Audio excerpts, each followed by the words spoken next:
gentlemen, it's your boy Rico back at it again.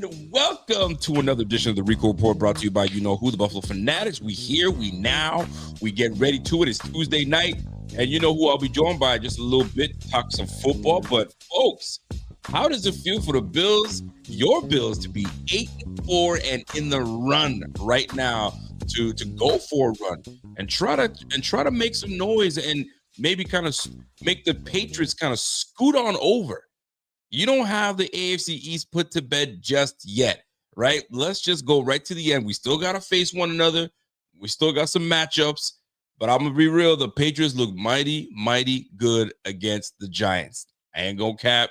They look good, but I'm going to wait till the Bills play these guys again, and then we're going to see what's really good. But right now, we got our own business to handle. We got our own business to take care of, and we got the Cincinnati Bengals next. However, before we get to the Bengals, which was slotted to a 1 p.m. game, that was a 4 p.m. game. They slotted that to 1 p.m. I wonder if they'll slot it back or is it too late? I wonder. You know, you never know these days, right?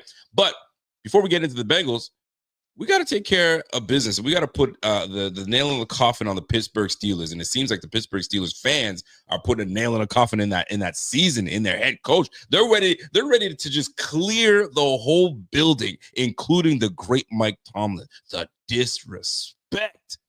But you know what? I don't want to talk about just by myself, man. Let me bring my man Carl Jones on. Carl Jones, what's good, my G? What's happening? Talk to me. Well, how you feeling? Talk to me about the noise that you're hearing about Pittsburgh Steelers fans just had enough with Tomlin. Yeah, I'm from the Cleveland area, so Pittsburgh's right there. So I got a lot of friends who grew up in the Steeler Nation, and I think it's just running old now. And for those who maybe follow a college football team that had a head coach there for 20, 30 years and things started to get stale, I think that's the message I'm receiving is we think he's a good coach, even better guy. But sometimes the message and the information that's being put out there just gets a little stale, gets a little old. And I think there's a lot of merit to that. I think that if Mike Tomlin, I'm thinking it's safe to say this will be his last year in Pittsburgh. And whenever I think they will. I think they will.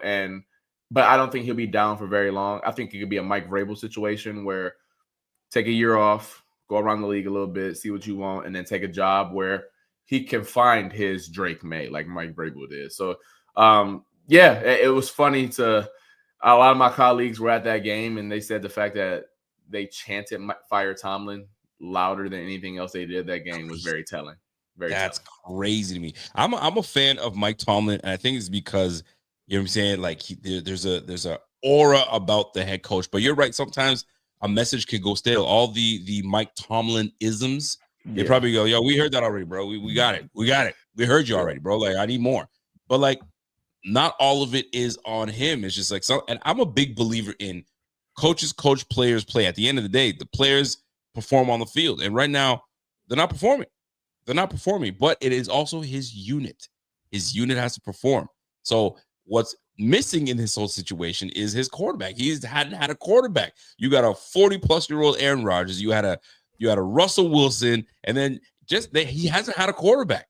But who's that on? Is that on him or is that on his GM that's not doing it? At least McDermott can say, I got a quarterback, because they could easily be in the same position. But here he is fighting for his life in Pittsburgh. I'll say this real quick at the end of the Tomlin conversation. There's maybe 5 to 7 head coaches who I truly believe, even without an elite quarterback, make things shake consistently. I think there's not a lot of them. So you're right. No quarterback. Hey, you got to find one. It is what it is. But it ain't that many head coaches who because you got to be an offensive mind and you got to, have a lot of buttons in that department. Like you got to be Shanahan or McVay or somebody of that ilk. Yeah, facts.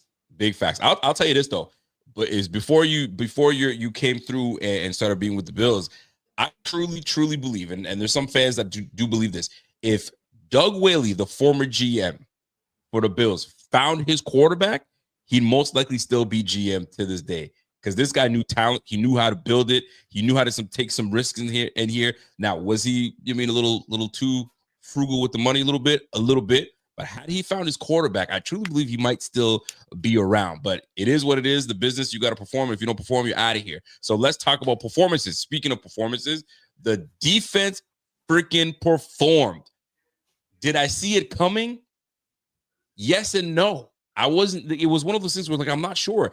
It tells me they should, but then sometimes Bills have moments where we've talked about this, we've joked about this, where they allow running backs that have no business running for big yardage have big games. So like, was this going to be one of those games, or were the Bills going to settle down and buckle down and buckle up? And they did, by really reducing the Pittsburgh Steelers offense to a shell of an offense. So tell me your thoughts when watching this game and you're watching old man Rodgers, you're watching DK Metcalf get locked up, you're watching the run game have less than 60. Like, dude, this was a great performance by the defense. You got to give them credit. Yeah, there's a bunch of directions you can go in. I'll start with the Steelers' point of view. Watching that back almost made me want to throw up. That's a bad coached unit. There's no talent on that unit. It's just disrespectful to the sport they got going on. They remind me of like a high school football team in like Division 5. Stop. Like, bro, like the concepts they run is either go slant flat, then we do a number of boots. By the way, my man has one working arm, so you can only work out of the pistol, which makes it 30 times easier for the defense. Rough. How about the 4th and 2 stop? You have a tight end that weighs 700 pounds, and you're asking Jonnu Smith to block Greg Rousseau. Lord have mercy. Who the hell made that situation? But I digress. I'm a big believer in, even if you play a down opponent, a schedule that's weak, and this is why I give the Patriots a lot of credit, you make them look less than. You don't make it gray. You make it black and white. This team is not supposed to be on the field with me. So I do want to give the Bills flowers, because like you mentioned earlier, there's been times this year where there have been units, cough, that Saints game, where they had no business being out there with you. The game had no business being close, and yet you didn't play to that potential. So I want to give the Bills their flowers for saying, hey, listen, old man A-Rod, DK, who only can run 3 routes, Jaylen Warren, who's solid, but he ain't on that, and no other wide receiver to speak of. There's no way in God's green earth we're going to let this team get off. So I think all 3 levels played a part in making sure they didn't just win that game. They dominated. And that's what good defenses do to really bad offenses. I don't know if the Bills are a good defense, but that is the type of DNA that makes up a good defense. Okay, let's talk about it. You don't know if they're a good defense, but there is one aspect of this defense that seems to be catching a lot of eyes in the NFL, and that's the pass defense. Can this pass defense truly be trusted? Are the metrics true? Are our eyes playing tricks on us? Or is this a legitimate great pass defense?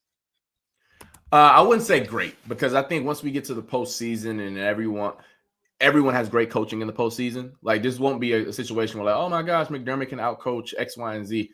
It's Jimmys and Joes once you get to the postseason. And I don't think they have the Jimmys of a Seahawks or a Texans or Broncos or things of that, or last year's Eagles, right? But I think they are objectively good, like 7.5 out of 5, 10, a B, maybe even B plus on their best day unit, to where you don't feel like that's going to be the portion of the defense that lets you down. Christian Benford has become a much better corner the last 5-6 games of the year. I think that even Trey White has played better. Max Harrison has provided a different dynamic at cornerback. Taron Johnson has his spots here and there, but I don't think he's a black hole out there. Cole Bishop has ascended into a player that both of us think that is a plus starter, bona fide additive to that unit. And Jordan Poyer has at least steadied the ship. No one's ever going to mistake him for prime Poe, but you're not going to think he's a minus out there either. So I think that when you take those 5 guys in totality and the backers at times, because Matt Milano has struggled in coverage, think back to the Tampa Bay game, TB has struggled in coverage. That Chiefs game comes to mind. But I think this is a unit where you're not going to be like, oh, God, Bills might give up 400 yards in the air this game. That's not what this Bills team is at the moment. Now, we talked about a little bit off air a little bit, and I said, is the pass defense showing good numbers and metrics because teams don't really have to pass on us? They can run the football. We are dead last in defending the run. Now, this past game allowed us to kind of get out of that 30-second spot, maybe we're still there. But like, if I they still down, they still down. We're probably still there. So if I ain't got to throw the football, yeah, your pass defense is going to be good. I don't have to. I'm gonna run for $180 and throw for 150. So like, do I trust these metrics, or is it just that we're just an okay defense? So what would you rate the pass defense, and then incorporate that by rating the whole defense altogether? Yeah, I think there's a lot of metrics that say it's top 5. I wouldn't go that far because once again, you got to have the Jimmys and Joes to be that elite. I mean, we're talking top 5 units. We're talking about like game-changing units. I'm talking like when you watch the Texans and Stingley and Lassiter and Petrie when he's out there and Jalen Reed, those are dogs. When we talk about the Denver Broncos, you feel it, right? When you watching it on TV, you're like, oh, they dictate the game on their terms. And this isn't the fault of the players, but the Bills play a sort of system to where it's boa constrictor. Like, we're going to keep everything in front of us, and like we're going to make you be right 10 to 12 times. The Denver Broncos said, hey, it's man coverage. First, second, third down. Fuck it. Like, excuse my language. I'm sorry. But like, let's rock. And I think that's why. So I can't put the Bills in that category. But I think they're good. Now, how would I rate the defense in totality? The run defense is an F. The pass defense is a B plus. You go anywhere from a C- to a C plus, do that teeter-totter a little bit. I think that's the type of unit. And when you have a unit that's middling, and I told you this in the beginning of the season, in order for the Bills to reach their goals, the offense obviously had to be elite. This was a non-starter. This team, if you have Josh Allen as your quarterback, the offense has to be elite. But as long as the defense is no worse than 18th in the NFL, they will have a chance to raise the Lombardi Trophy. Anything below that, can't do it. Can't do it. I think they're at the point now where you can say this is, if you want to say below average, I'm not going to fight you. And if you want to say slightly above average, I won't fight you on that either. You just got to hope the offense gets back to that elite status, because I think the defense is holding up their end of the bargain. It's not great. I still think it's ugly watching an average unit. I want to watch the Houston Texans every Sunday. But nonetheless, I think they have gotten incrementally better each week. All right. So we talk about this defense. We talk about performers. I'm looking at this defense performance, and I feel and I see it and I look at it. There's a difference on the field when number 8 is on the field, and there's a difference on the field when 45 is on the field. I can't be the only one. Your thoughts on Shaq Thompson not only taking more reps, I'm talking about taking all the reps in the middle of that defense going forward. I get it. We paid Bernard. It doesn't look good. The optics look terrible. Did we make a bad decision? Did we pay him too soon? We got a journey. I don't want to call him a journeyman. I'm disrespectful. We got a guy that came off a big-time injury. I guess they didn't see the value in him in Carolina. And I love the signing when we signed him in this free agency. And look where he's at right now. And I was telling a buddy of mine today, there's something about Shaq Thompson that stands out to me. He processes quick and he comes down with violence. Those two things, you got to love that. That's what you want out of your linebacker. I don't get that out of Bernard. Talk to me on Shaq Thompson's, I guess, insertion into the defense. And could you see him staying there? Yeah, that's the $1 million question. That is the $1 million question. Not only did they pay Bernard, he's their captain. So that's a locker room dynamic right there. Like, they look up to him every single team meeting or whatever the case may be. It's a tricky subject, because I think every person with eyes will tell you that Shaq Thompson has been their best linebacker this season. And one element that I think goes unnoticed, and for a casual fan, you ain't going to catch it during the live game, but if you watch it back, it's clear as day. He's one of the few backers on the team that consistently does a great job of getting linemen's hands off of him, because he's super violent coming downhill. TB is the type of backer who he's just going to shoot the gap and beat you to the spot. But if you get your paws on him, he's not the biggest guy in the world, and you can move him from point A to point B. Shaq Thompson does a really good job of being physical at the point of attack, and if a right guard happens to put their paws on him, he's physical enough to shock him back and say, "Excuse me, get off of me. I gotta go make a tackle." And when the Bills, as currently constructed, don't have a defensive line, there's always going to be space-eating guys. Deion Walker getting blown off the balls at times, whether it's Jordan Phillips, Daquan Jones, the list goes on and on. You will need a backer sometimes to be like, "Hey, can you make a play for me?" Because you watch the Bills defense sometimes, linemen are going up to the second and third level at ease. So can you got a backer to, make the guys in front of them right? And that's where Shaq Thompson comes into play. I don't know how they make that dynamic, but you can't lie to the other guys in the locker room. If we see it, those guys out there, I'm sure, see it too. So whenever TB gets back to health, it's going to be really hard to look those guys in the face and say, yeah, Shaq, you got to go to the bench. Because I don't know what message that sends, because you're not playing and I know the politics play a huge thing in sports, not just the NFL, but like it is really hard to justify that. Maybe you tell TB you got to play Will. I don't know. Maybe you tell Shaq he got to play Will. I don't know. But I do know the non-starter is Shaq plays. You figure out everything else after that. But Shaq has to play, because when you have a run defense that is this poor, Shaq Thompson is by far their best and most impactful defender against the run. And that goes for all three levels. You said it, man. I'm going to tell you right now, and it'd be a shame if McDermott played the politics game. Well, we signed him. He's a starter. He's the captain. And this is a free. Nah, bro. Do you want to win? Do you want to win? And this is your best chance of winning? And this is your best chance of giving the ball back to your quarterback by making these defensive stops? Bro, leave 45 in there. Figure out the rest afterwards. I'm with you on that one. I know I only have one more thing about TB. I know he's been banged up this year. And listen, he can be a much different player if and when he gets back to the lineup and he's got the hamstring, the ankle, and the elbow figured out.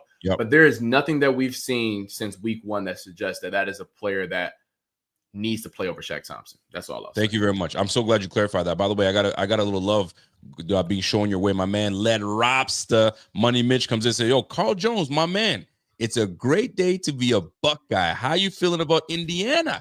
Much love from the 716 and Ohio. Hey, my boy, I'm gonna keep it short because I ain't got a lot of time, but I'll just say this: it's a great day to be a Buckeye.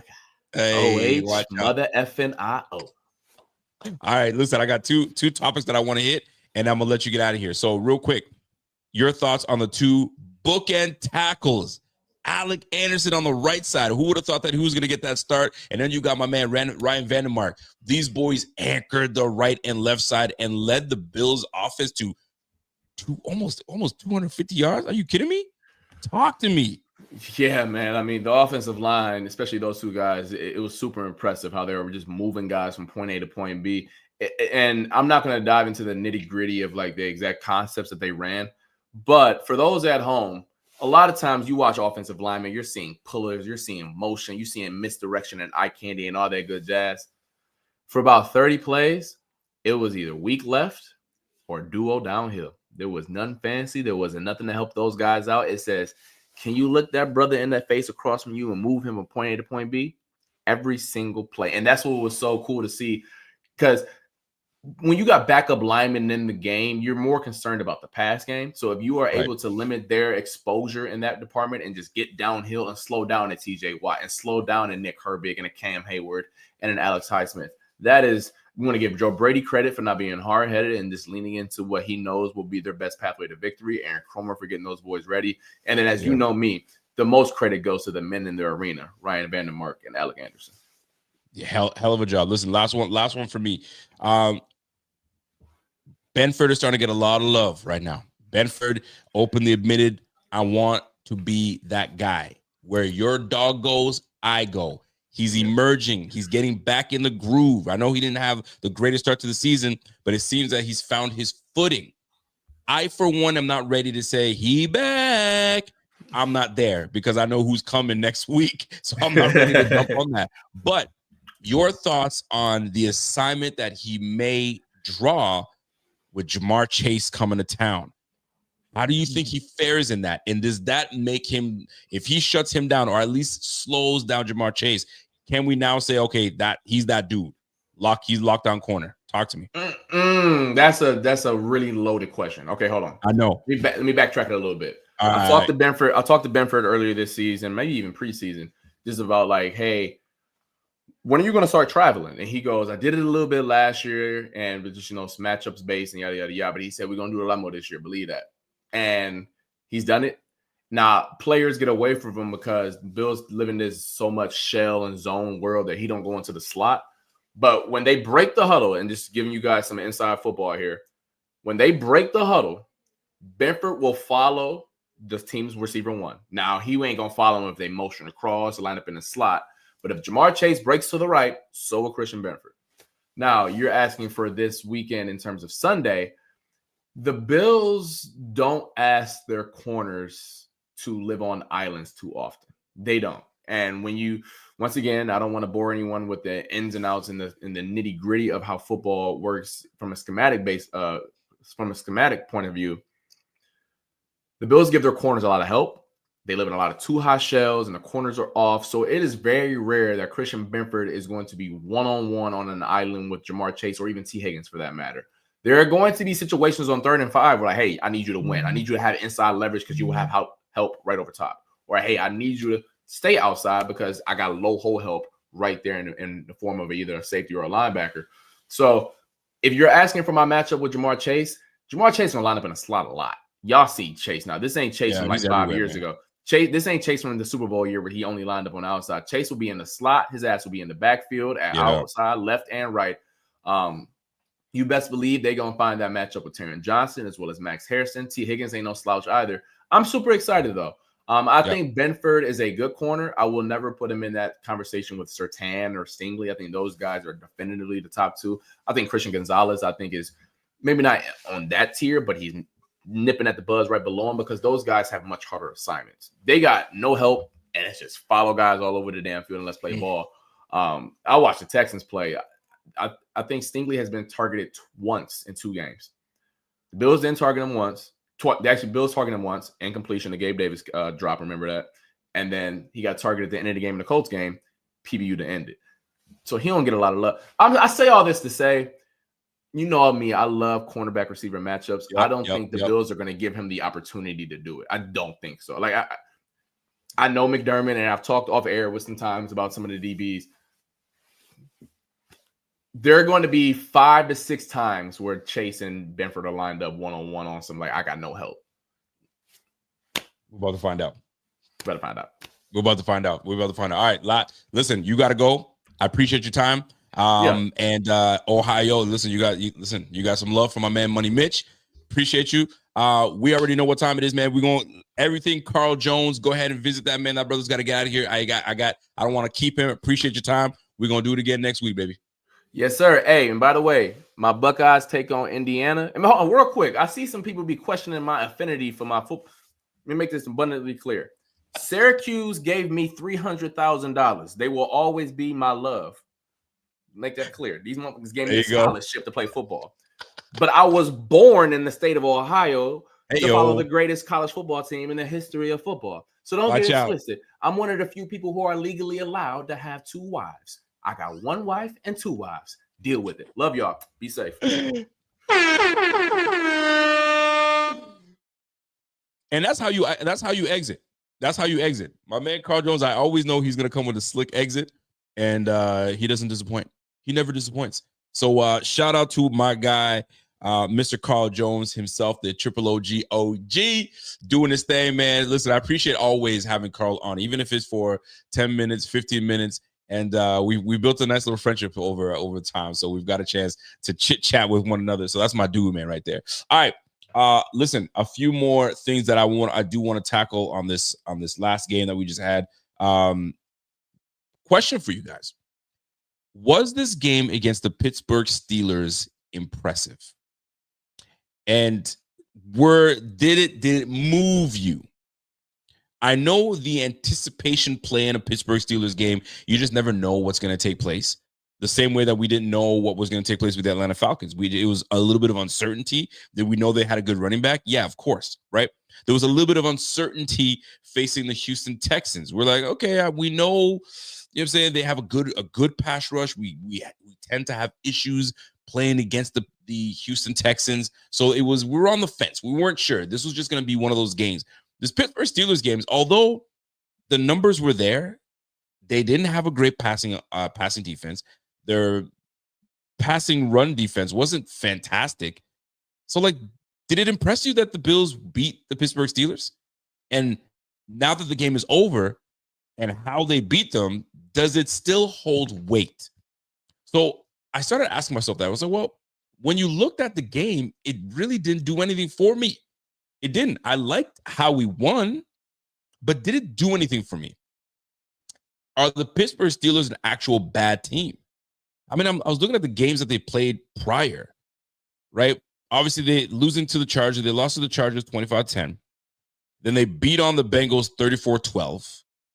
So, and then obviously losing to the Bears 31-28 and pretty much of a shootout. So it's not like they couldn't put points on the board. So, like, what was the Bills' defense just that dominant, and we just found something and we were able to just make it work? I mean, they went up against the Green Bay Packers 35-25. It's not like they couldn't score. So, like, I'm trying to understand. They beat the Colts 27-20. So, like, help me understand these Pittsburgh Steelers. I don't get them. I don't get it. You look at all these matchups they've had. They beat the Patriots 21-14. They beat the Vikings 24-21. The Browns, obviously, the Browns is a tough game. They always have a good defense, but they beat the Browns 23-9. Then they faced the Bengals. Yeah, they faced the Bengals again. Excuse me. They faced the Bengals the first time 33-31, right to the end, 33-31. So, like, and then the Bills come in and just absolutely just take them to the woodshed, 26-7, and just absolutely ran the football down their throats. So, should I not be impressed with what we did to the Pittsburgh Steelers? It's not like they had consecutive games of not putting points on the board. You see it. In the loss, they put up 28 points. In the loss to the Bengals, the second matchup, 12 points. In the win over the Chargers, they put 25 points. The win over the Colts, 27 points. The loss to the Packers, 25 points. The loss to the Bengals, 31 points. So they put points on the board. And then the Bills come to town and clean house, 26-7. So I mentioned this to say maybe sometimes, at least I'll speak for myself, I can be a little hard on my Bills. When they have a dominant win, I'm like, well, yeah, they play the Pittsburgh Steelers, so no big deal. No, that is a big deal. It's hard to win in the NFL. You've seen it. Just take a look at our record. Just take a look at the Bills' record. It is hard to win in the NFL. So when you win a game like that in dominant fashion, you've got to praise the wins. Now, we on ourselves, we're a little inconsistent, right? Let's go back to the Saints game. We beat the Saints 31-19. At this point, we're like, okay, we're beating these lowly teams. Okay, it is what it is. Then the Patriots come to town. We lose a close one, 23-20. We had an opportunity to move the ball forward and try to take that win, but didn't work out. I still think we can go toe-to-toe with the Patriots, and I think we can definitely beat them. I don't think they're that much better than us. Or like some would say. That 10-2 record, I am buying it. I do truly believe we can take these boys. Easy. Not easy, but I think we can. Okay? Then we faced the Falcons 24-14. That's 2 losses in a row, but that was like, what the heck happened? We remember that game. We just let Bijan Robinson do what the heck he wanted to do. Tyler Algier running the football all over the place. Penix was looking like a freaking franchise quarterback. Like, bro, we let these guys look good. And then we go into the Panthers and whoop on the Panthers 40-9. Yet the Panthers just took down the Rams last week. So it's like, okay. Then we go to the Chiefs and we have a dominant win against the Chiefs. We look good against the Chiefs. Now we're thinking we're back. And we lose to the Dolphins. We're like, what? 30-13. We're like, okay, what the heck is going on? And then we come back and beat the Bucs with a 6-touchdown performance by Josh Allen. We're like, okay, we got it. I think we found our mojo back. Josh just broke the glass. He's ready to go. Here come the Texans. We lose 23-19. And then we get back on the road and we beat the Steelers 26-7. What am I to expect against these Bengals that are coming on the way to Buffalo? I don't know what I have in these Bills just yet. I don't know what I have in them yet. They've been Jekyll and Hyde. They haven't given me in a long time back-to-back winning performances. It feels like it's been a while. I mean, the last back-to-back winning performance was against the Panthers and then the Chiefs. That was it. That's the last back-to-back winning games that we've had. Then after those 2 back-to-back wins, loss, win, loss, win. It's like we're looking like the Panthers. Have you seen what the Panthers look like? These guys are the epitome of like they're not sure where they stand and what they're doing. You should see what they've done the last several weeks. I mean, I'll just give you an example. So the Panthers had back-to-back wins over the Cowboys. Then they beat the Jets 13-6. Then they lose to the Bills. They win against the Packers, big-time opponent. They lose to the Saints. They beat the Falcons. Then they lose to the 49ers. And then they come back and win against the Rams. This NFL year is bonkers. So what do you have in the Panthers? What do you have in the Bills? And I'm not comparing the two. I'm just saying there's just this inconsistency. Call it what you want to call it. There's just the league has parity. You can call it what you want, but I'm looking for a little bit more consistency from my Bills team. I'm looking a little bit more consistency from my quarterback. I'm looking for more consistency on my offensive side of the football. For games that we've played, we look great, putting up 30 points a game. Like, we look like we could do it with ease. And all of a sudden, we start losing these games. We're like pulling 14 points, throwing 13 points. We're like, okay, what's going on? You got me scratching my head saying, what's happening? So I'm hoping to see what we just did to the Pittsburgh Steelers.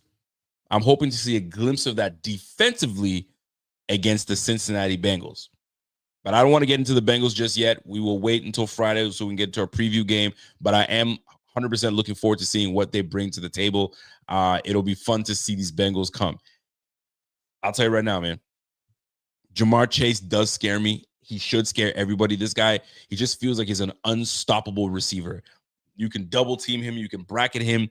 He's still going to get his. They'll put him in the slot. They'll put him out wide. They'll put him everywhere on the field. And not only that, you get his quarterback back. The one guy that knows where he needs to be, what he's going to do. Like, it's absolutely insane. So there's a big responsibility on this defense next week. But I'm here for it. I'm looking forward to seeing what takes place. And it'll be a fun one. But big shout out to the Bills with that big win over the Steelers. I'm chalking it up as a big win over the Steelers, because let's not forget, when teams' backs are against the wall, you get their very best. And that's something that we've been talking about all year, right? The Bills need to wake up, and that's at least what I've been saying. The Bills need to wake up and realize not every team's just going to go into us thinking that, the Bills are going to come in and beat us. No, they're annoyed with you guys. They want nothing to do with the Bills winning. Right? All they've been hearing is how the Buffalo Bills are the sweetheart of the NFL, and teams are rooting for the Bills to finally win a Super Bowl and wipe off the stench of the 90s of losing 4 straight and rah. You guys catch the drift. So there's a lot of people rooting for it. Peter Schrager, as accurate as he's been, he picked the Bills to go to the Super Bowl. I don't know if he picked them to win it, but I know he picked them to go to the Super Bowl. And apparently he's got a track record that he's been picking the right teams going to the playoffs and winning Super Bowl. So maybe he's right. Maybe we're just scratching the surface before we get to where we need to be. I'm not sure yet, but this Bengals game coming up will be a great barometer of what and where these Bills, where they sit. And let's not forget, the Bengals are only 2 games out of first place in the freaking AFC North. Go figure. They're 2 games out. The leading team right now is the Ravens at 6-6. The Bengals have 4 wins. They are desperate for their 5th win to keep these things rolling. So they're going to come out and treat this essentially like a playoff game. And we remember the last time the Bengals came to the Buffalo Bills Stadium, and it was an actual playoff game, and they made us look like mincemeat. So they are coming into town to handle business. However, I do feel that this offense will be prepared. This offense will know exactly what needs to be done, and this defense is going to have a tall task to make sure that they put the clamps on these Bengals and not let them get going. We can't let them get going. And right now, why this game is so important to the Bengals, because the Bengals not only have the Bills on their roster, obviously coming up this week on Sunday, then they have the Ravens right after that, which is a definite winnable game for them as well. They have the Dolphins, definite winnable game. Then they have the Cardinals and the Browns to end their season. So this game right here on December 7th is a massive game for these Bengals. And now they got Joe Burrow back. T. Higgins, does he come back from his concussion protocol? So you got 2 premier receivers with their premier quarterback back. This is going to be a tall task for Coach McDermott. So we're going to see what kind of game plan that brother has and how we gonna set this up. So my two boys at the Cincinnati pod, these boys, they're already ready for this one. They know this is a must-win game. I gotta try to hit these boys up and see if they can join our show on Friday with me and Bot. So we'll see how that all shakes out in the end. So let me just get right into let me get right into the good, the bad, the ugly. I'm gonna try to keep this show under an hour. Pray for me. Let me see if I can do it. All right, let's keep it rolling. And for those that are listening on podcast form, I'm gonna try to keep it under an hour for y'all. Let's try to keep it rolling. Let's grow. All right, the good, the bad, the ugly. Where do we stand? Give me a second. I gotta check an update on my phone to see if bot sent me. Oh, you son of a gun. Okay, bot just sent me what I needed. My guy. All right. So the good, the bad, the ugly. I asked you guys to let me know your thoughts on how you guys feel about the good, the bad, the ugly. What stood out to you in the portion of the good? Does anything stand out? Was there something that was impressive for you? You guys let me know, and we'll get into it. I'm gonna share my thoughts. Let me get back to I lost my page here. Where am I at? Jeez, where'd I go? All right, here I am. All right, so let's get back to it. So the good, the bad, the ugly. What stood out to me? What was good? What was great? What was not? Let's talk about it. Here's my first thing. I got to give credit right off the rip to these boys, and that's Ryan Vandermark and Alec Anderson. There's no question. You've got to give these guys credit. And when you got two guys that are not normally the starters, but they're in the room with the starters, so that's a tight-knit group already. So they're probably getting mad pointers and really great encouragement from both Spencer and Dion Dawkins. So these boys are like, yo, we're the backups. We got to look good. We got to make it look good. And not only that, this is good for us personally. So if the Bills decide, hey, man, we don't got the money to pay you guys, and Alec Anderson has that on tape, and he probably looked and the tape looks good, he can parlay himself into a nice deal later on. So that's why you want to perform in these instances when they give you the platform. And boy, did they ever. They held down the unit. Josh Allen was sackless, no sacks, no pressure. And you got one of the best pass rushers and most expensive pass rushers in the NFL and TJ Watt across from you. And you were able to hold this man at bay and not only protect Josh Allen, but you allowed one of the worst defensive performances to happen in Pittsburgh in that stadium in over 50 years? 50 years they haven't had a bad performance like that. And here come the Bills. And here's the ironic part. The last time somebody ran amok on them like that was back in the 70s. And you know who that was? O.J. Simpson. So the Bills did it to them, did it to them then, and we did it to them this time. So big shout out to the old line. You got to love it. Keep that up. That gives you depth at this line. And it's good to see Alec Anderson getting some love, man. So big shout out to me. That's what stood out. That was great. That was good. All right, let me keep going, man. The run game. The run game couldn't have been set up if not for this O-line. But more specifically, James Cook continues to kick tail. My man Justice General on Twitter, he mentioned something that I found fascinating. He goes, could you honestly believe it?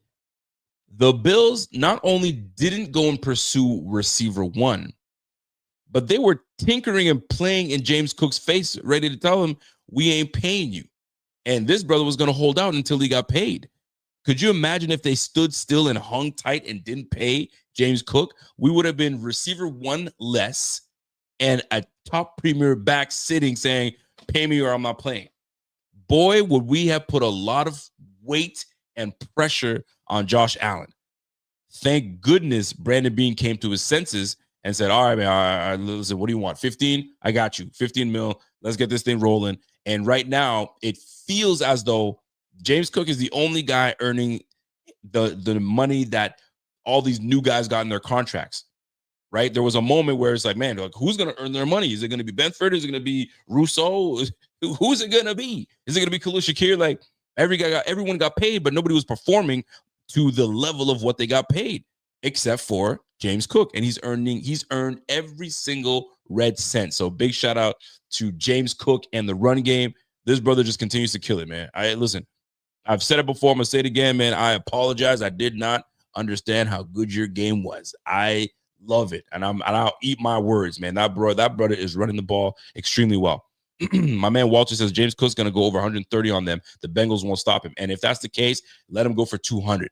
Let him go for 200, man. Let us have the time of possession and keep Joe Burrow on the sideline. I will take that every day of the week. I'm with you on that one, my brother. So the good for me, the 2 old linemen coming in, Alec Anderson and my man Ryan Vandermark coming in and crushing it and really holding it down and propping up this this run offense to new levels. Love it. I love to see it. Let's keep it growing. All right. James Cook, got to give him his flowers. He continues to be the guy, man. When he runs between the tackles, he's smooth as butter. That brother's smooth as butter. The anticipation, the vision, the ability to be patient enough to find a crease and hit it. And the creases that James Cook is hitting are skinny.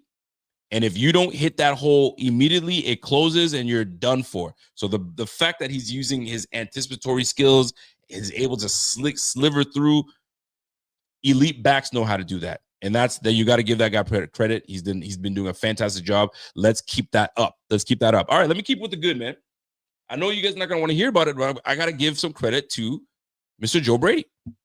Joe Brady, I got to give credit to Joe Brady. I know that Bot was a little harder on Joe Brady a little bit, and not necessarily Joe Brady himself personally, but a little harder on the offense, meaning, okay, and you beat the freaking Bengals. Big deal. Excuse me. You beat this Pittsburgh Steelers. Big deal. That performance was no. I'm not gonna give you any credit for that. Like you all right. I'm not gonna. There's not much to talk about. So I get that part. I'm with you. I got my man Jeff King calling me. Jeff, I'm gonna get you in a moment. I just want to get my points across, brother. I'll get you back. I promise. Okay. So kudos to Joe Brady. Here's why I want to give credit to Joe Brady. It's not because he put up an extravagant game plan that we've never seen before. And wow, it was that he stuck to the game plan and he didn't deviate. He didn't get cute, right? The defense gave the ball back to the offense. They put points on the board. And then he said, now we're going to keep the ball and we're going to run it down their throats. And if they can't stop it a few times, and it looks like they can't stop it at all, we're going to keep running it. Like my man Carl Jones said, zone to the right, zone left with the cut back to the right, and the duo. Downhill, mano-y-mano, let me push you guys out the way, and away you go. That's what I love to see. So if we can bring that attitude, we can bring that nastiness against the Cincinnati Bengals with a defense that's not great, let's do it. I'm waiting for it. Let's just not make it a shootout. It doesn't need to be a shootout. Defense, hold it down. Do what you got to do. Offense, run that football. Be efficient. Put points on the board. We'll take it. We will take it, and let's keep it rolling. So that's the good for me. What else am I going to stand on good? O-line was fantastic. Love what James Cook did. Joe Brady, got to give him credit for that. He didn't deviate. And here's what I love about it too, right? He didn't put Josh in a bad position. And by bad position, not having Josh throw 30, 40 times with 2 backup tackles. He understood the assignment. He picked his poisons as to when he was going to take his shots or when he wanted Josh to take his shots. We put the ball in the end zone, and then we just ran the ball 20, like my girl El Boogie said, 29 straight times down your face. Run it down your face. And he didn't stop. And he understood it. Josh Allen came out clean, and that's what you want. And that's exactly what you want. All right, let's keep it rolling. Let's go to the bad. All right, there's not a whole lot of bad that I want to talk about here, but there is something that I didn't like. When it took for Josh Allen to be having a late hit put on him, that's what woke everybody up. And to me, that's been one of our problems. Is we lack the smelling salts, if you will, or the motivation to wake up and start realizing that there's a game to be played. It took your quarterback that was sliding, that got hit late, that should have been called a flag, but it wasn't. And then everybody got fired up. I'm sorry, but for your quarterback to get hit, is that what got you fired up? Or when that thing happened, man, we were like, no, you can't do. No, bro. Like, find a way to piss yourself off in these games. This is why I really enjoyed the persona of Josh Norman. Josh Norman had this weird thing where he'd pretend that he's a Marvel character and he'd get into that headspace and he's ready to kill, right? I want our team to be like a Bill Romanowski, although I hated Bill Romanowski as a player, but it didn't take a whole lot for Bill Romanowski to just get psycho and start doing some stuff to get him in the game. We have a whole bunch of guys that are just waiting for the next guy, you know what I mean, to get juiced up. Bro, find it internally in yourself to juice yourself up, to get ready and get going. But we sitting here, we had to wait for Josh Allen to get smacked, and then we wanted to get juiced up and ready to go and wanted to play, and that's what got you started? I have a problem with that. I have an absolute problem with that. So I need the likes of Cole Bishop to get juiced up and ready to go smack somebody. I need Poyer to have his experience and ready to go. I want Rousseau, Epinesa, TJ Sanders. Like, one of y'all got to be a psycho and get yourself juiced up. And stop calling Josh Allen a psycho. Guys, knock it off. Josh went psycho mode. I just don't see it. You know what I mean? I don't see it. But either way, that's what I need for my team. I don't want my quarterback getting smacked. Now you ready to roll? Nah, you guys got to be ready to roll right off the rap. I need cycles right from the rip. You know what I mean? Crack a couple smelling salts. I don't know what y'all got to do, but make it work and make it happen. So that was, if I'm gonna talk about anything bad that happened that game, that was the one thing that I would say that was bad. I don't know. Did anything stand out for you guys in terms of bad? You guys let me know. My man Walter says, Rico, that's coaching, man. That is coaching. The team is a reflection of their coach. Isn't that the saying? And what's the purest form of showing who you are than when you're on the road? You know what? There is truth to that. You take on the image of your coach. But Josh, McDermott does have a fiery side to him. There's something that I do see that is fiery, but then there's moments that sometimes I'm like, what am I? Is he Dick Duran? Which one are you? Are you McGlasses, the guy that was the first day he took over calling plays, we were just killing it? Or are you Dick Duran? Which are you, the mortician?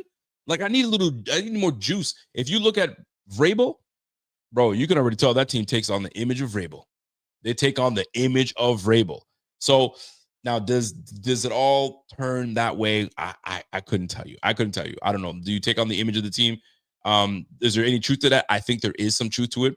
But, like, my goodness, guys, you guys have been with this coach long enough to know his expectations. And that's the thing that I think bugs me. Vrabel is coming into a new team, so everybody's trying to impress the coach. Now, he's a damn good coach altogether, so it's not they're trying to impress him, but first team juice. I mean, look at Ben Johnson. Ben Johnson, first year, he's got these boys leading the NFC. Vrabel, same thing. Now, that's not to take away what Vrabel does. When you've been around, let's go Tomlin. Tomlin had these guys juiced up right at the beginning too, until, you know what I'm saying, you maybe the word is getting stale. So is the word or is the locker room getting stale, or what what Coach McDermott is saying getting stale on these guys? Who knows, right? So those are the things that stand out to me that I'm like, okay. But I didn't like that Josh needed to get smacked for these boys, you know what I mean, to get ready to be ready to go. I didn't like that too much. So something that I've paid attention to, I didn't like it. That's the bad for me. All right, let's go to ugly. Was there anything that was ugly in this game for you? In terms of ugly, I sat on this for a bit, but I was like, that's the only thing that stood out to me was that first interception. That first interception where it just looked like just sad. Just sad. I mean, like, Josh comes in, the ball's a little inside. You're throwing the slant to one of the slowest guys on the team in Gabe Davis, picked off, and away we go. I mean, tell me when you've heard that before. Josh to Gabe, Gabe is a little too slow on that, picked off, right? I'm not necessarily like, I wasn't feeling that. I was like, when I saw that happen, I was like, come on, man. Well, we just got the ball and we're giving it away already. Shoot. We're starting this all over again. So if not for the defense getting sparked up and ready to go and giving the ball back to the offense, who knows how that game would have went? I didn't like that. The turnovers, bro. Now I get it. The second turnover by James Cook, his own knee hit the ball. But I mean, he made a bad decision by trying to make it outside. Sometimes you got to cut your losses by jumping in and just take that 1 yard, 2 yard loss. That fumble killed us, gave the momentum, but our defense came in and prevailed, as they always do. But those turnovers, that interception, to me, that was ugly. Let me keep it rolling. As nice as that win was against the Pittsburgh Steelers, they have the worst passing defense in the league. Yet, Josh Allen and this passing offense were doo-doo. Let me repeat that. Josh Allen and his passing offense. I'm not doo-dooing on Josh. I'm doo-dooing on this. Josh Allen and his passing offense continued to be just, it is what it is. If you saw what I was talking about, it wasn't impressive. So I'm looking at this in a situation of like, okay, so 15 completions for 23 out of 23 for 123 yards. And I get it. We really didn't have to pass the football because we ran the ball for 249 yards.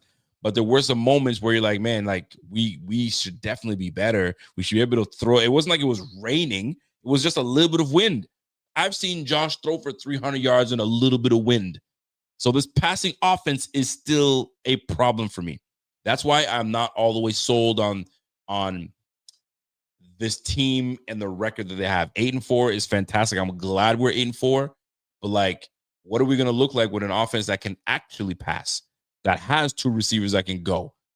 Aaron Rodgers, DK Metcalf, and Kenneth Gainwell were your leading receivers. That's not going to happen against the Bengals. So will we be able to go back and forth with this Bengals team? Unless our defense decides to show up and go God mode on these boys, that is what I'm going to be paying attention to. So to me, this passing offense continues to be a struggle, and I'm hoping that one way or the other, we fix this scenario, we fix this issue, and we keep it rolling. So that's the one thing that stands out to me when it comes to these games. All right. So the good, the bad, the ugly, we got that out of the way. One of my favorite segments of the evening, and I got this one's a good one. I got a special one for this one. All right, you hear me out.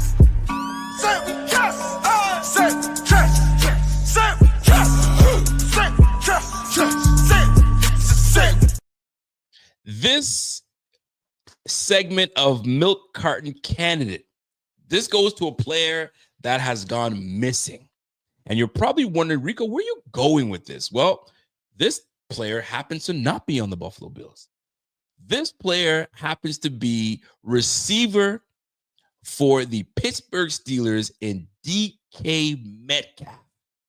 Mr. DK Metcalf was non-existent, and he is getting chewed up on the internet, and he's getting chewed up by Pittsburgh Steelers fans on his performance against the Buffalo Bills. Let me remind Pittsburgh fans and fans of DK around the league and what this brother's been able to do the last several games. In the win against Indy, 2 receptions for 6 yards. In the loss to the Chargers, 3 receptions for 35 yards. In the win to the Bengals, 5 receptions for 49 yards. The next game, 5 receptions for 22 yards. And then against the Bills, 3 receptions for 32 yards.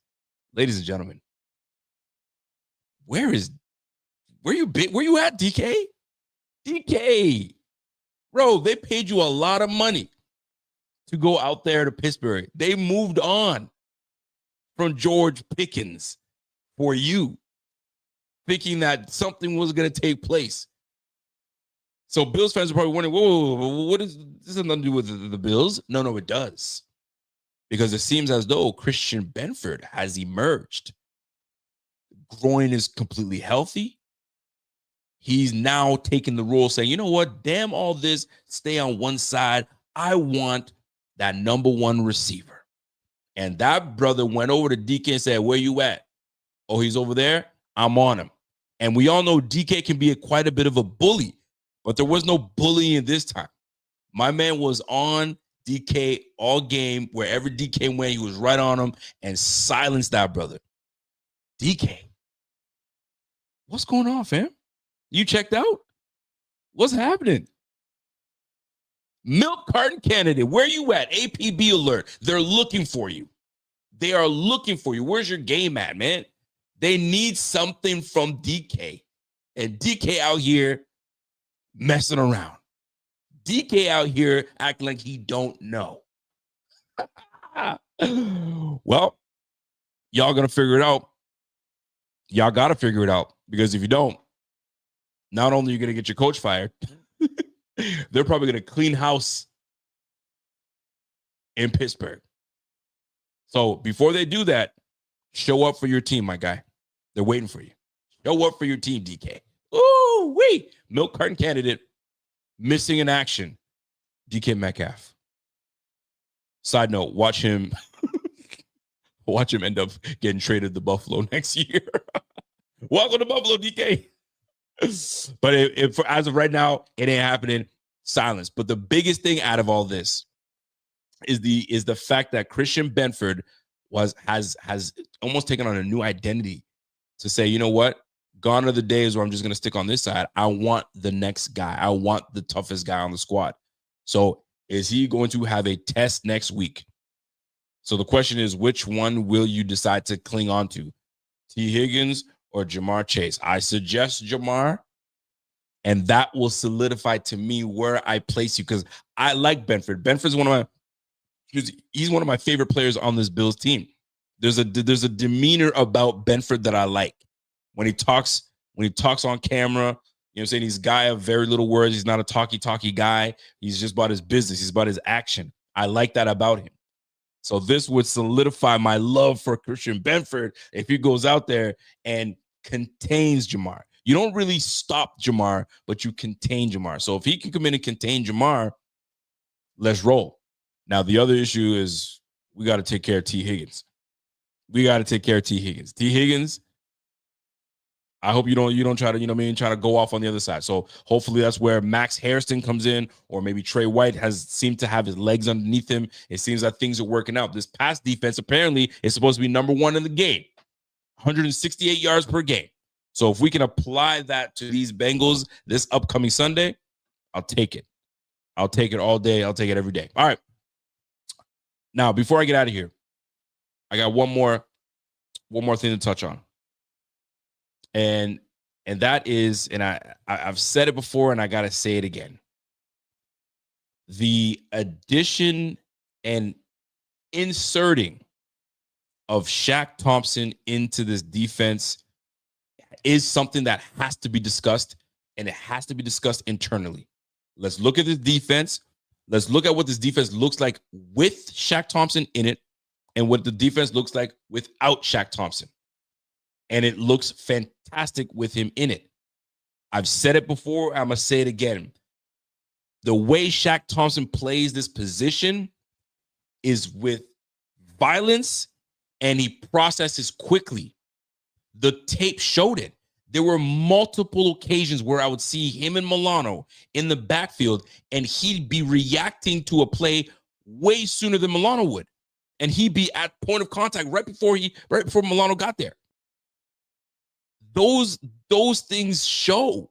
So as a head coach, McDermott, if you don't make a move and make it permanent and say, hey, this is what we're going to do going forward, unless I change something, Shaq is going to be running it. Hey, give up that radio. He's got the green dot now, and we'll support him in any way we can. The point is to win these games. We're going down a tough stretch. We need a guy that can process quickly, that can get guys in the right position, and that comes downhill with violence. That's the guy that I want to see running the team. That's the guy I want to see. He's got, hey, everybody bring it in. Did you guys not see that? Shout out to my girl, Sarah Larson. She took a picture. He's the one railing everybody in on the sidelines. He's the one talking. You got everybody listening. That's a freaking leader. I'm not saying I'm not saying that Bernard is not a leader, but you got captains. You can wear that C on your chest all you want, but I need a leader. I need a guy that everybody's going to drop everything and say, what you got? What you got? I got you. What you need from me, I got you. Naturally born leader. You leave that brother in. If this is the identity you want, Sean McDermott, bro, you got to leave Shaq Thompson in. And this is not because Bernard can't play. Let him get healthy. And when he's fully healthy, you know what I'm saying? Now you have both those guys on the defense. They're both pretty instinctive. They process quickly, but you have one that plays with a lot more violence than the other. Listen, don't make this hard. Don't make this hard. They put that guy out for dead. He tore up his knee to say, yo, you got to go. And now he's like, I got my second opportunity in Buffalo, and he's not wasting it. What's nasty work, though, is they paid Bernard a lot of money, and Bernard now is being outplayed by Shaq Thompson, the guy that just signed for a 1-year deal. But that's football. That's the nature of the game. That's the nature of the game. It is what it is at this point. So don't overthink it. There's nothing to overthink. Let 4-5 stay in at linebacker. He's got everybody's ears. He's got everybody's heart. You know what I mean? He's got everybody's want. And you can see the difference. So now I'm looking forward to seeing more of it down the stretch. Let's not forget who we're facing. We got the Cincinnati Bengals next coming up. That's going to be a big-time matchup because they are desperate. They need that win. Then as soon as we're done with the Bengals, we got the Patriots. Boy, can I not wait for that game. 2 p.m. Let's go. And then after that, we got the big, bad Browns on the road to the Browns. Myles Garrett is going to be a menace. Shedeur Sanders, he's got a long way to go. We should be able to give him enough fits that he doesn't turn into, you know what I'm saying, the next coming of Vinny Testaverde.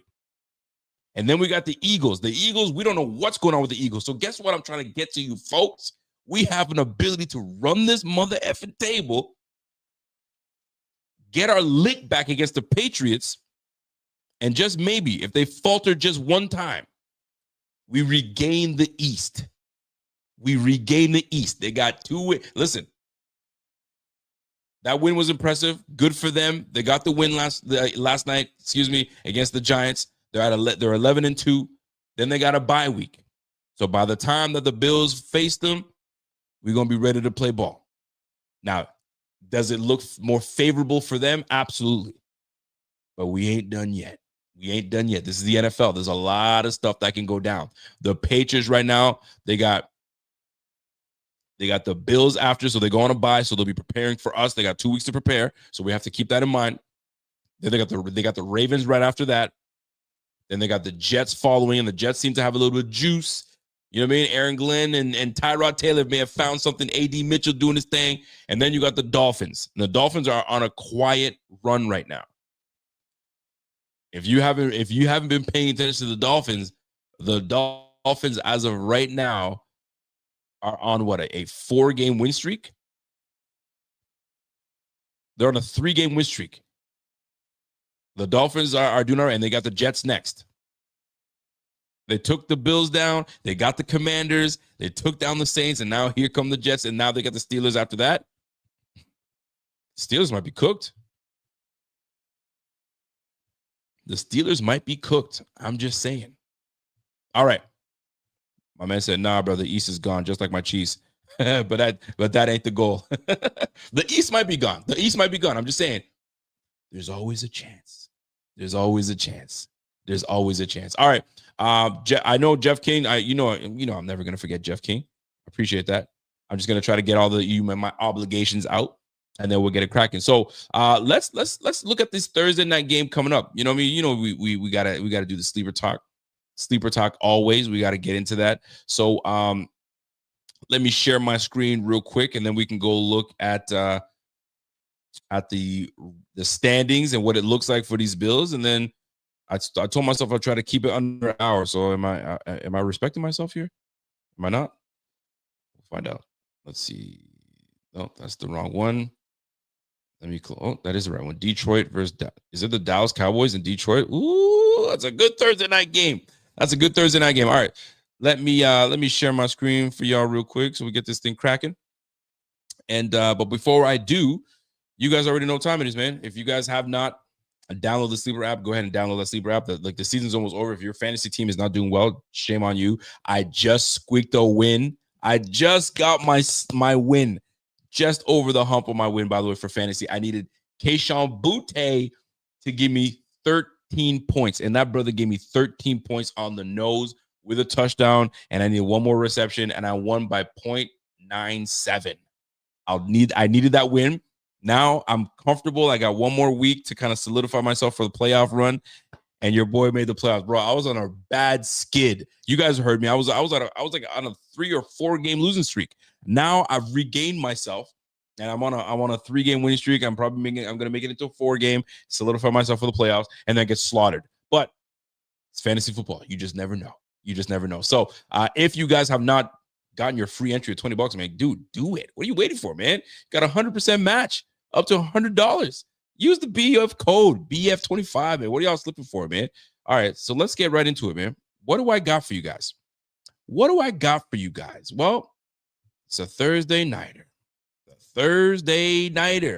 We got the Detroit Lions that will be without potentially Mr.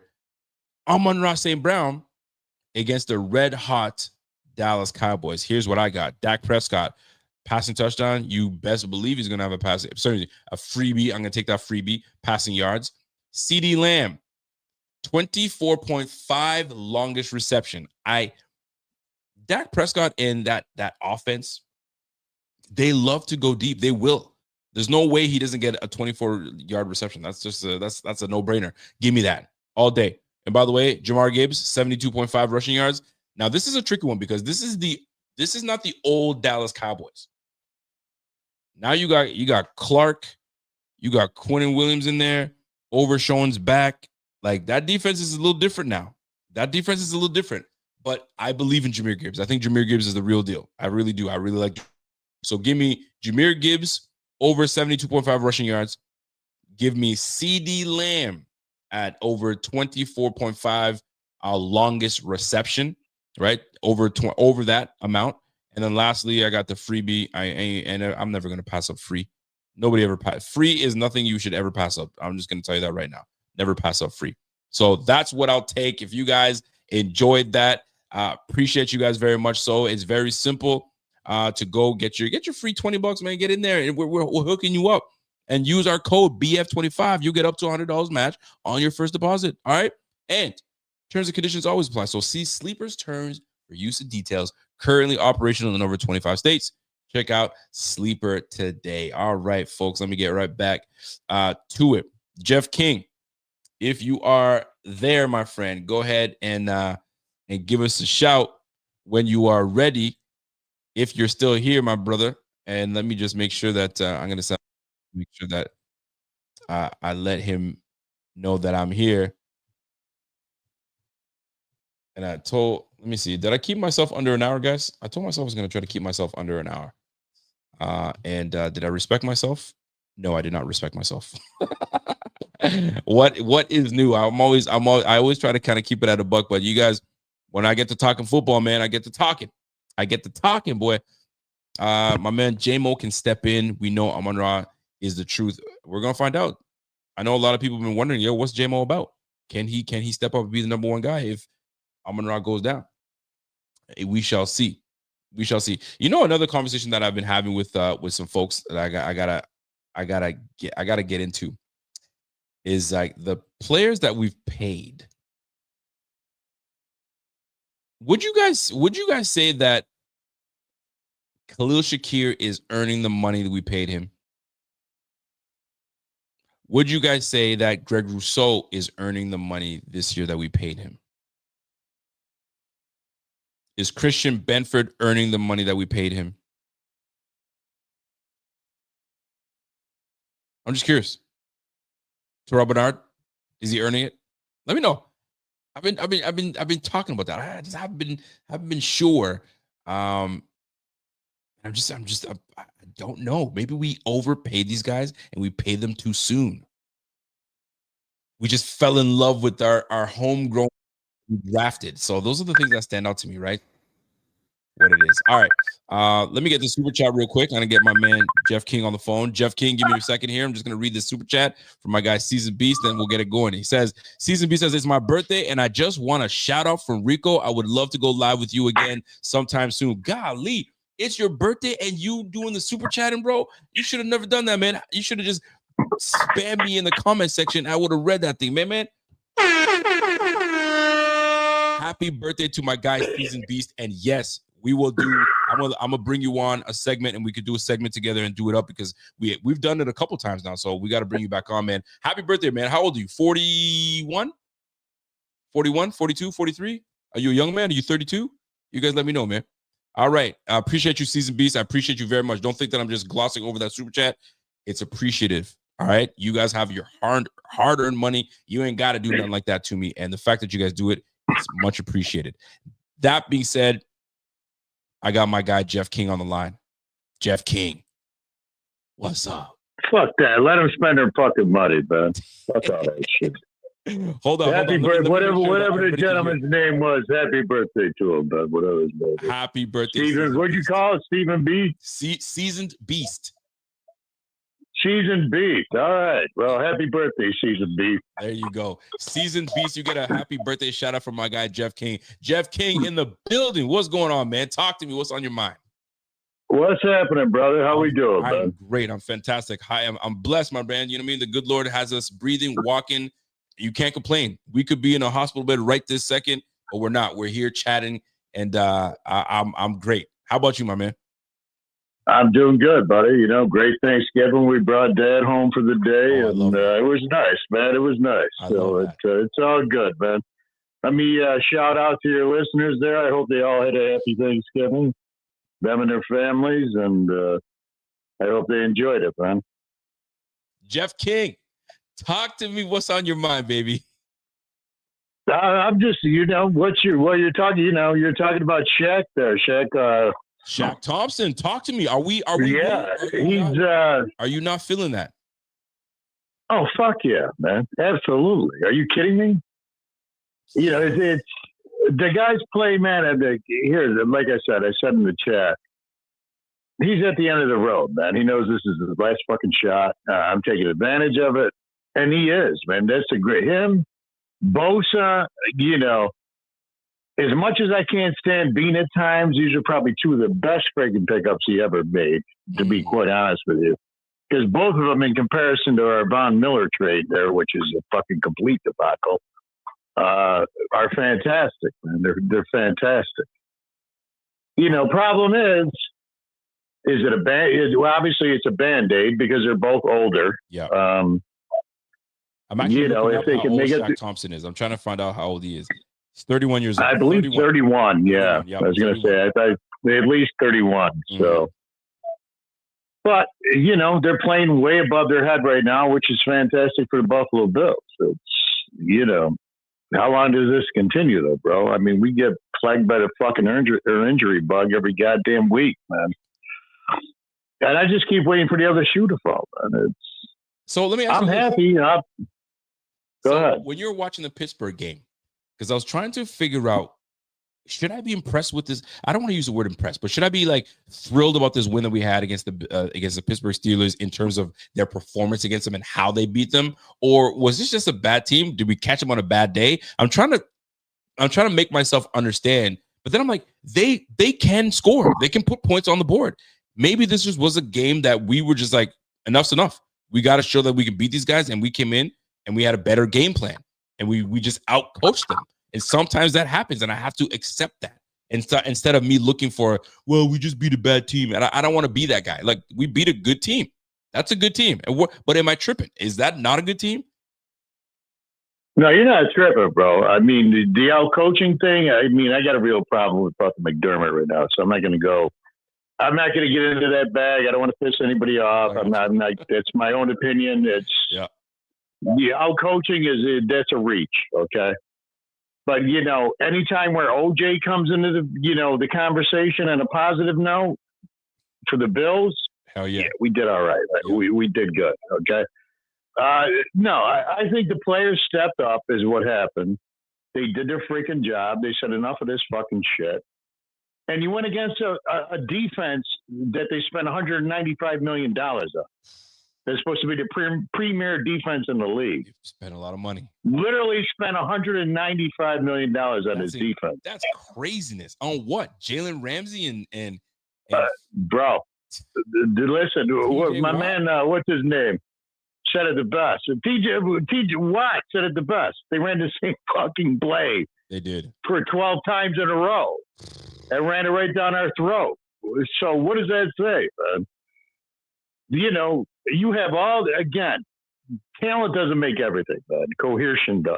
I mean, you have to blend as a team, man. Yeah. And I don't know if that's the case with Buffalo. I'm not trying to get anybody hyped up here. I don't know. You got to win out from here, man. There is no margin for error. Because Bengals are looking real fucking tough right now with that cocksucker back there. Excuse my French. They are looking tough, okay, man. That I can't fucking stand because he just put on a fucking show the other night. He put on a show, bro. It's going to be a tough one against these Bengals, especially the Bengals coming at our home. And it's not like it faces them because they came to our home in the playoffs and they whooped us. Well, thank you, man. That's my question. Are they shell-shocked still from that freaking game? I mean, it was a bad fucking game, bro. I hope not, because here's the deal. You can look at it two ways. Will the Bills look at these Bengals like they look at the Kansas City Chiefs? Like, we're sick and tired of losing to you guys in the playoffs. We got to get you guys right now. So for the Bengals, they just have outmatched us. Are they like, okay, enough already? You guys have taken advantage of us the last few matchups. It's time to get our lick back. Or is this going to be one of those scenarios where we just can't get over the hump against the Bengals like we can't get over the hump against the Houston Texans? They just match up well against us. Is this going to be matchup problem? I'm hoping that you got a quarter and we figure out a way. So it's all about matchups in the NFL. And I guess the Pittsburgh Steelers did not match up well against the Bills. How will the Bills match up against the Bengals? That's the big question. You got a quarter in your pocket? Flip a coin, baby. Flip a coin. Flip a fucking coin, bro. I wish I could tell you that. It all depends on what version of the Bills show up, man. That's the freaking problem with this team. I love them, man. I've had this conversation with you. I can't tell you how many times. Yep. How long I've been with these guys, and I don't want to get into it. I've been involved with these guys for too goddamn many years to remember, man. Facts. Sick and tired of it, man. Sick and tired of it. Josh Allen, probably one of the greatest QBs ever to play the game. Literally, I don't give a shit about Super Bowls or that shit. I'm talking Dan Marino didn't win a Super Bowl. In my opinion, one of the greatest fucking quarterbacks ever to play the game. Yep. But it was a crime the motherfucker never won a Super Bowl. And it's going to be a crime if Josh don't win a Super Bowl. I don't care. Damn. What's that? Isn't that going to be? That's going to be a crime if he doesn't get one. God. It's come on. Again, man, you had to admire Marino. You had to admire that. I mean, the guy did shit nobody else was ever doing. Same thing with Josh. He's doing shit nobody else is doing. Look at him. He's already broken so many records. It's crazy. You're right, man. It's gross. It's gross. I'm not trying to be fucking Dr. Doom here, man. I'm just saying, come on, man. Enough is enough. Well, Step the fuck up. Go ahead. Let me lighten it up a little bit, because Peter Schrager, he picked the Bills to win the Super Bowl, or at least go to the Super Bowl this year. And typically, when he makes his premonition of who's going to be going to the game and his prediction, he's been right apparently. So the fact that he picked the Bills, maybe, just maybe, we go on this run like the 2008 Giants and we handle business. We never know. No disrespect to Peter Schrager, man. I mean, I like him as a commentator, but Peter Schrager isn't a fucking chess club in high school, okay? I'm not taking Peter Schrager's word for any fucking thing, bro. Okay? He don't look like he played fucking badminton, let alone football, but, it is what it is. It is what it is. The man's he's a good commentator. He's entertaining, but, no doubt. I don't know, bro. This is one of those wait and see things we've had every year for the past 40 years. I don't get my hopes up anymore because that's reality. I'm just being honest here. There's more important things in fucking life. There truly are, bro. You know that as well as I do. Your kids, your wife, your job, your health. No doubt. I just came to that point in my life where it's like, you know what? If they win, great. And if they don't, I'm not fucking going to beat the shit out of myself the next day. You know what it's like, bro? No doubt. Waking up after a loss on Monday or Friday. Brutal.